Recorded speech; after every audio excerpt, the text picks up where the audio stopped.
Jai dear students, welcome in online classes of Shri Ram Public School. Myself Sadhna Dwivedi, I am your Hindi teacher. बच्चों, आज आप लोगों के हिंदी साहित्य का टर्न है, यानी हिंदी फर्स्ट का टर्न है. तो पिछले वीडियो में मैंने आप लोगों को हिंदी साहित्य के पाठ 16 का भाग 2 पढ़ाया था, जिसका शीर्षक था पानी की कहानी, जिसमें मैंने आप लोगों को एक बूंद की कहानी बताई थी कि वो बूंद किस तरीके से लेखक के हाथ पर कूद पड़ती है और अपनी रक्षा चाहती है उससे, कि जब तक सूर्य नहीं निकलता तब तक तुम मेरी रक्षा करो, जब सूर्य निकलेगा तो मैं उड़ जाऊंगी. ठीक है. और फिर उसको अपने जीवन की विचित्र घटनाओं से परिपूर्ण कहानी सुनाती है कि अरबों वर्ष पहले उसका जन्म किससे हुआ था. हाइड्रोजन और ऑक्सीजन के रासायनिक क्रिया के कारण उसका जन्म हुआ था. और फिर वो किस तरीके से आनंद पूर्वक रहती थी और वो बर्फ का टुकड़ा बन गई थी. बर्फ थी तो अचानक एक दिन बर्फ पिघलने लगती है तो वो धीरे धीरे सरक जाती है. सरकते हुए वो किस तरीके से नीचे आती है. ठीक है. तो ये सब कहानी मैंने आप लोगों को पिछले वीडियो में बता दिया था. आज मैं आप लोगों को इसके आगे की कहानी बताने चल रही हूं कि जब वो लोग सरकते हैं तो आगे क्या होता है. तो अब हम अपने पाठ की तरफ बढ़ेंगे. देखिए, इतना मैंने आप लोगों को पिछले वीडियो में बताया था कि लेखक कहता है कि इतने लंबे समय तक जीवित रहने वाले से मैं बातचीत करके अपने आप को धन्य समझ रहा था और उसके प्रति मेरी जो श्रद्धा भाव थी वो बहुत ज्यादा बढ़ गई थी. तो फिर वो जो बूंद थी वो कहानी बताती है कि एक दिन हम लोग शांतिपूर्वक बैठकर हवा से खेलने की कहानियां सुन रहे थे कि अचानक ऐसा लगा कि हम सरक रहे हैं. सबके मुंह पर हवाइयां उड़ने लगी, यानी सब लोग बहुत परेशान हो गए कि अब क्या हुआ. तो इसके आगे की कहानी मैं आज आप लोगों को बताने चल रही हूं, तो ध्यान पूर्वक सुनिए. इतने दिन आनंद से काटने के पश्चात अब दुख सहन करने का साहस हमें न था. बहुत पता लगाने पर हमें ज्ञात हुआ कि हमारे भार से ही हमारे नीचे वाले भाई दबकर क्या हो गए हैं, पानी हो गए हैं. उनका शरीर ठोसपन को छोड़ चुका है और उनके तरल शरीर पर हम फिसल चले हैं. आप लोग देखे होंगे जो बर्फ होता है, बर्फ कैसा होता है, ठोस होता है. तो एक बर्फ, इस पहाड़ों पर क्या होता है, बर्फ के ऊपर बर्फ, बर्फ के ऊपर बर्फ रखा होता है, मतलब अपने आप वो गिरा होता है, ऐसे जमा होता है. तो बूंद जो बता रही है वो कह रही है कि बहुत दिन तक हम आराम से रहे, बहुत दिन तक खुशी से रहे, तो अब कोई भी कष्ट सहने का ताकत हम में नहीं था. तो बहुत पता किया हम लोगों ने, तो हमें ये पता चला कि जो हमारे भार से ही कौन दबे हैं, हमारे भाई बंधु, यानी जो उनके नीचे बर्फ के टुकड़े थे वो गल गए थे, पिघल गए थे. तो उनके पिघलने से जो उनके ऊपर बर्फ थे, उनके ऊपर जो बर्फ के टुकड़े थे वो उनके साथ क्या हो रहे थे, फिसल रहे थे. तो मैं कई मास समुद्र में इधर उधर घूमती रही. फिर बूंद जो कहती है कि जब वहां से हम लोग सरके, ठीक है, पहाड़ से सरक करके जब वो पानी बनता है, ठीक है, जो बर्फ था वो पानी बनता है और पहाड़ से जब गिरता है तो क्या होता है, वो धीरे धीरे समुद्र में जाता है ना, नदी के रास्ते होते हुए समुद्र में जाता है. तो वो भी बूंद बताती है कि जब हम लोग नीचे गिरे तो मैं कहां रही, कई मास तक समुद्र में इधर उधर घूमती रही. फिर एक दिन गर्म धारा से भेंट हो गई. फिर एक दिन क्या होता है, बूंद का गर्म धारा से भेंट होती है. धारा के जलते अस्तित्व को ठंडक पहुंचाने के लिए हमने उसकी गर्मी सोखनी प्रारंभ कर दी और इसके फलस्वरूप में पिघल पड़ी और पानी बनकर समुद्र में मिल गई. ठीक, पहले वो क्या थी, बर्फ का टुकड़ा थी. तो बर्फ का टुकड़ा होने के कारण वो ऐसे ही तैर रही थी और जब वो गर्म धारा से मिली तो उसकी गर्मी से वो पिघल गई और पिघल करके क्या बन गई, पानी बन गई. ठीक, और फिर समुद्र में मिल गई. समुद्र का भाग बनकर मैंने जो दृश्य देखा वह वर्णनातीत है। ठीक है, समुद्र का वो पानी बनकर समुद्र का भाग बन गई, तो वो फिर बताती है कि समुद्र का भाग बनकर मैंने जो देखा वो वर्णन करने लायक है। मैं अभी तक समझती थी कि समुद्र में केवल मेरे बंधु बांधवों का ही राज्य है। बूंद समझती थी कि केवल समुद्र में पानी ही पानी होता है, परंतु अब ज्ञात हुआ कि समुद्र में चहल पहल वास्तव में दूसरे ही जीवों की है। समुद्र में केवल पानी ही थोड़ी होता है, समुद्र में अनेक प्रकार के जीव जंतु रहते हैं। तो बूंद सभी जीव जंतुओं के बारे में जान करके बहुत आश्चर्यचकित हुई। उसमें निरा नमक भरा है, और बताती है कि जो समुद्र है उसके पानी में क्या है, केवल नमक ही नमक भरा हुआ है। पहले पहल समुद्र का खारापन मुझे बिल्कुल नहीं भाया। बूंद कहती है पहले पहल जो समुद्र का खारापन था, समुद्र का जो नमक था, वो मुझे बिल्कुल अच्छा नहीं लगा, जी मचलाने लगा। जैसे हम लोग हैं, अभी ज्यादा नमक खा लेते हैं तो क्या होता है, जैसे लगता है अभी वोमिटिंग हो जाएगी, उल्टी हो जाएगी। तो उसी तरीके से उस बूंद भी बता रही है कि जब मैं पहले पहले समुद्र में गई तो उसका जो खारापन था, उसका जो नमकीन पानी था, वो मुझे बिल्कुल अच्छा नहीं लगा, मेरा जी मचलाने लगा। पर धीरे धीरे सब सहन हो चला, मतलब रहते रहते धीरे धीरे उसकी आदत पड़ गई। एक दिन मेरे जी में आया कि मैं समुद्र के ऊपर तो बहुत घूम चुकी हूं, भीतर चलकर भी देखना चाहिए कि क्या है। एक दिन बूंद सोचती है कि मैं तो बहुत दिन तक समुद्र के ऊपर टहलती रही, अब मुझे इसके अंदर जाकर गहराई में भी देखना चाहिए कि इसके अंदर क्या है, कैसा है। इस कार्य के लिए मैंने गहरे जाना प्रारंभ कर दिया। फिर बूंद जो थी वो धीरे धीरे गहराई में जाने लगी। मार्ग में मैंने विचित्र विचित्र जीव देखे। फिर बूंद कहती है कि जब मैं जा रही थी गहराई में समुद्र में, तो मैंने रास्ते में बहुत अजीब अजीब जीव देखे, अनोखे। मैंने अत्यंत धीरे धीरे रेंगने वाले घोंघे, जालीदार मछलियां, कई कई मन भारी कछुए और हाथों वाली मछलियां देखी। ठीक इतने सारे जीव जंतु उसने देखे। एक मछली ऐसी देखी जो मनुष्य से कई गुना लंबी थी, उसके 8 हाथ थे। ठीक है, जिसको आप क्या कहते हैं, ऑक्टोपस। ठीक, तो वो उसने देखा। वह इन हाथों से अपने शिकार को जकड़ लेती थी।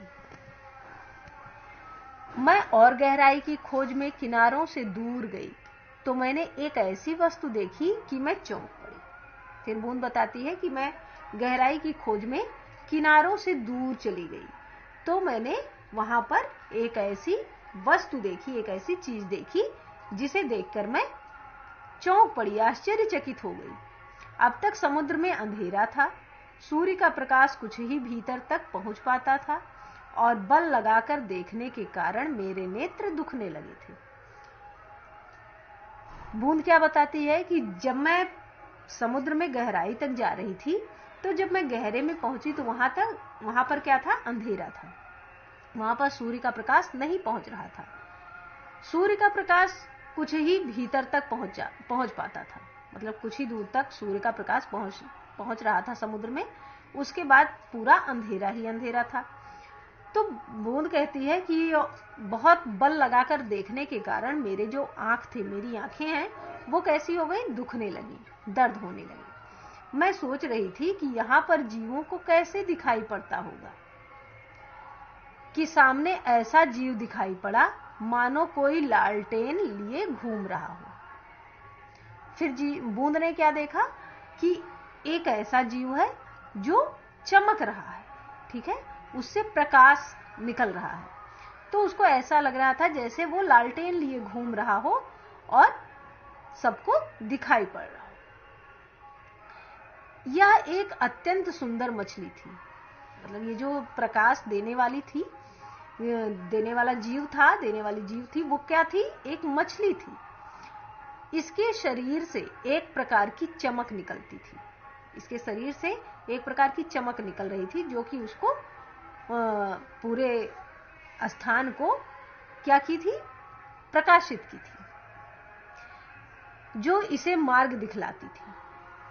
ठीक, जैसे उसके शरीर से जो चमक निकल रही थी, जो प्रकाश निकल रहा था, उससे उसे मार्ग दिखाई पड़ रहा था।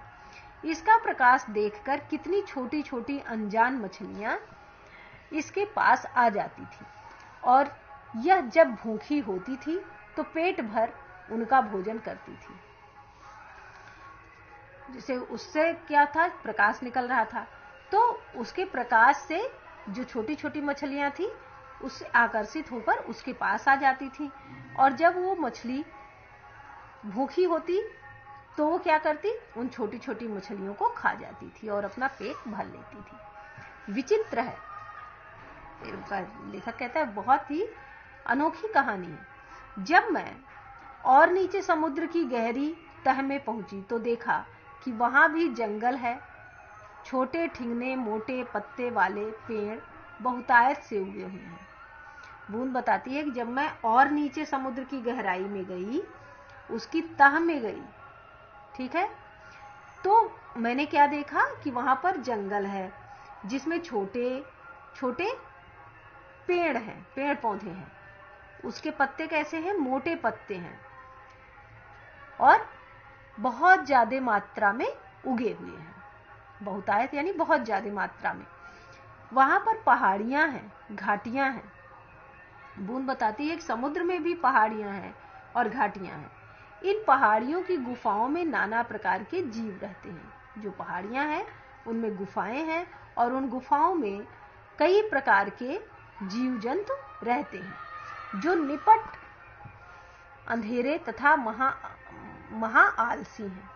ठीक है, जो निपट अंधे तथा महा आलसी हैं, जो हमेशा ही क्या रहते हैं, आलस्य से परिपूर्ण रहते हैं।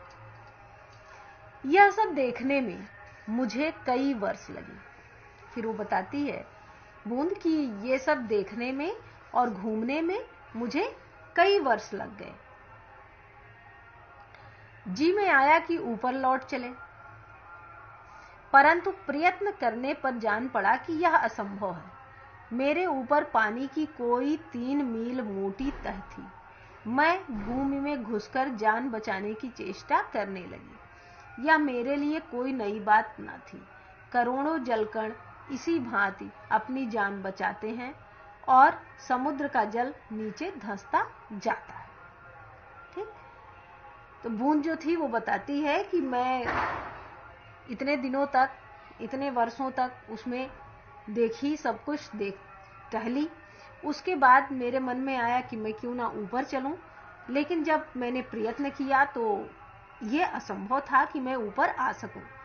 मैं नीचे ही धंसती चली गई और मेरे समान मेरे करोड़ों जलकण भाई बंधु इसी भांति मेरी तरह क्या है, अपनी जान बचाते हैं और समुद्र का जल नीचे धंसता जाता है। मैं अपने दूसरे भाइयों के पीछे पीछे चट्टान में घुस गई। ठीक है, फिर बूंद बताती है कि मैं भी अपने दूसरे, जैसे मेरे और भाई बहन वहां पे चट्टानों में घुसे पड़े थे, मैं भी उनके साथ वहां पर घुस गई।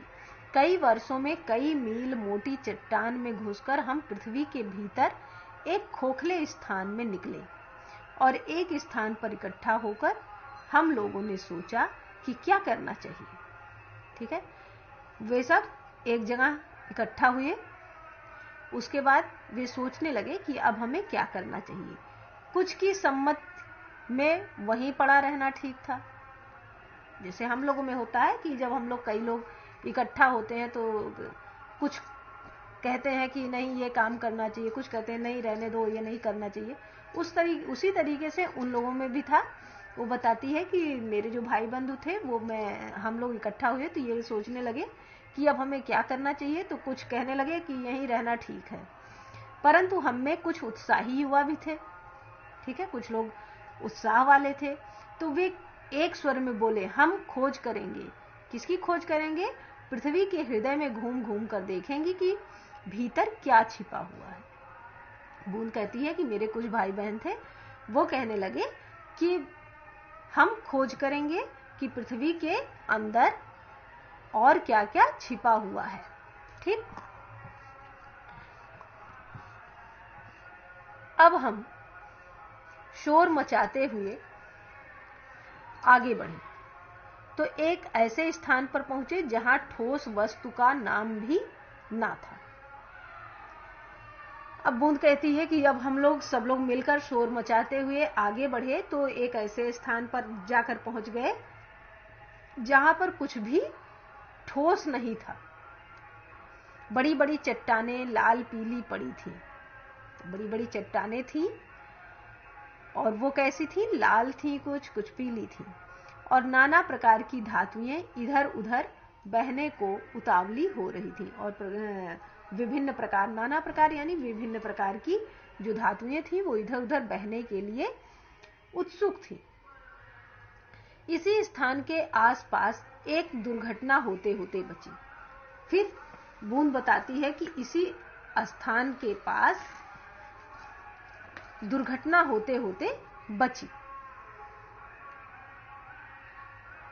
हम लोग अपनी इस खोज से इतने प्रसन्न थे कि अंधाधुंध बिना मार्ग देखे बढ़े जाते थे। फिर बूंद कहती है कि हम लोग इतने इससे प्रसन्न हुए कि हम लोगों ने क्या खोज कर ली है, तो इसकी वजह से हम इतने प्रसन्न थे कि बिना देखे आगे बढ़ते चले जा रहे थे। इससे अचानक एक ऐसी जगह जा पहुंचे जहां तापक्रम बहुत ऊंचा था।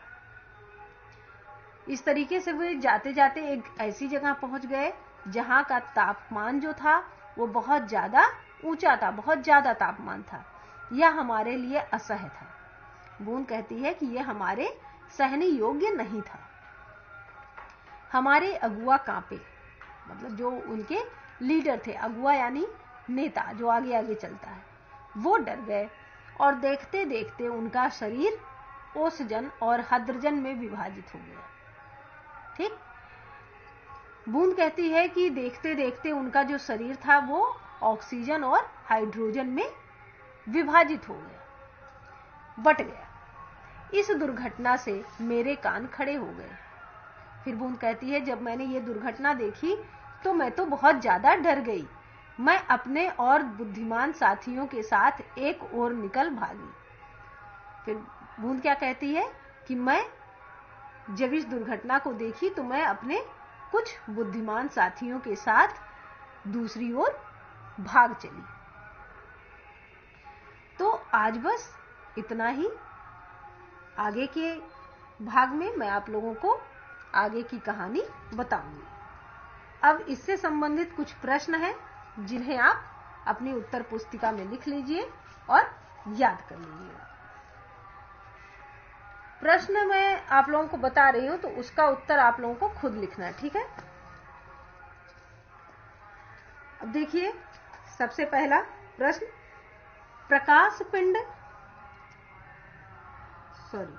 सबसे पहला प्रश्न देखिए कि समुद्र का भाग कौन बन चुकी थी।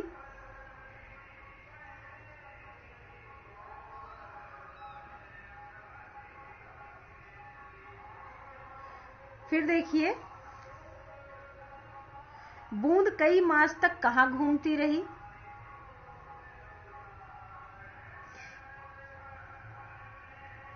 एक दिन बूंद की भेंट किससे हुई। तीसरा प्रश्न, एक दिन बूंद की भेंट किससे हुई। चौथा प्रश्न लिखिए, समुद्र का भाग बनकर बूंद को क्या ज्ञात हुआ। समुद्र का भाग बनकर बूंद को क्या ज्ञात हुआ। फिर पांचवा प्रश्न लिखिए, समुद्र के भीतर गहराई में जाते समय बूंद ने क्या क्या देखा। ठीक,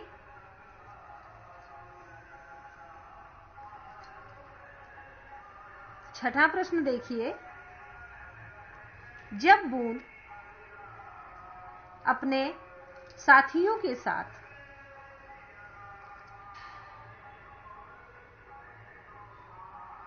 बहुत ऊंचे तापमान वाले स्थान पर पहुंची तो वहां पर क्या दुर्घटना घटी। तो ये आप लोगों के लिए 6 प्रश्न हैं। इनके उत्तर आप लोग अपनी उत्तर पुस्तिका में लिख लीजिएगा और साथ ही उसे याद भी कर लीजिएगा। आज बस इतना ही। तब तक के लिए धन्यवाद।